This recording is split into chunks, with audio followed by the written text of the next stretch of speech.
नैहरे मोरे परनवा बाना सैया मानी न लेत हमरो कहनवा बा नैहरे मोरे परनवा बाना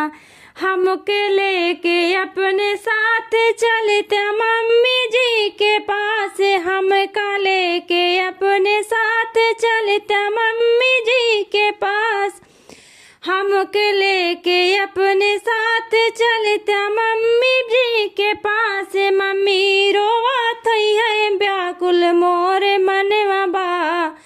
नैहरे मोरे परनवा बाना मम्मी रोवत है व्याकुल मोरे मनवा बा नैहरे मोरे परनवा बाना सैया मानी न लेता हमरो कहनवा बा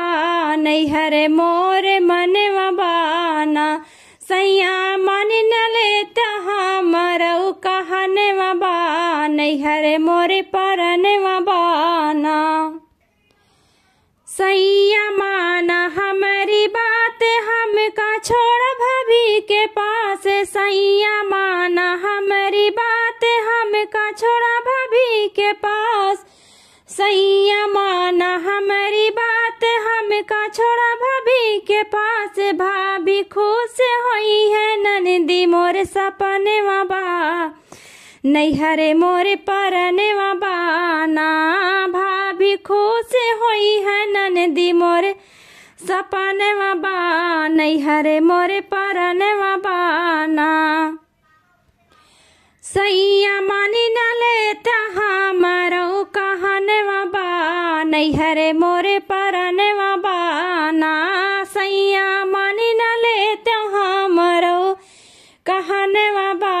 नैहरे मोरे सपन नैहरे मोरे परनवा बाना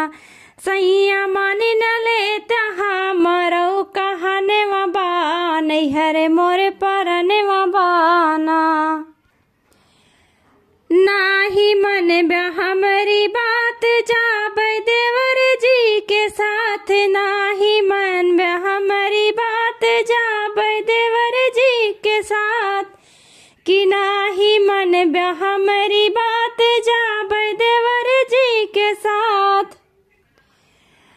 देवर जी मानी जई है ये कही कहनवा बा नैहरे मोरे परनवा बाना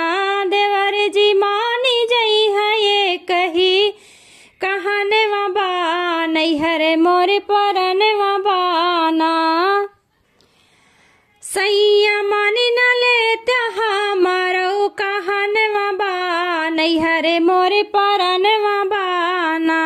सैया मानी न लेता हमरो कहनवा बा नैहरे मोरे परनवा बाना सैया मानी न लेता हमरो कहनवा बा नैहरे मोरे परनवा बाना नाही मन हमारी बात जाब देवर जी के साथ नाही मन हमारी बात जाब देवर जी के साथ देवर मानी जई है हो देवर जी मानी जई है ये कही कहनवा बा नैहरे मोरे परनवा बाना देवर जी मानी जई है ये कही कहनवा बा नैहरे मोरे परनवा बाना सैया मानी न लेता हमरो कहनवा बा नैहरे मोरे परनवा बाना सैया मानी न लेता हमरो कहनवा बा नैहरे मोरे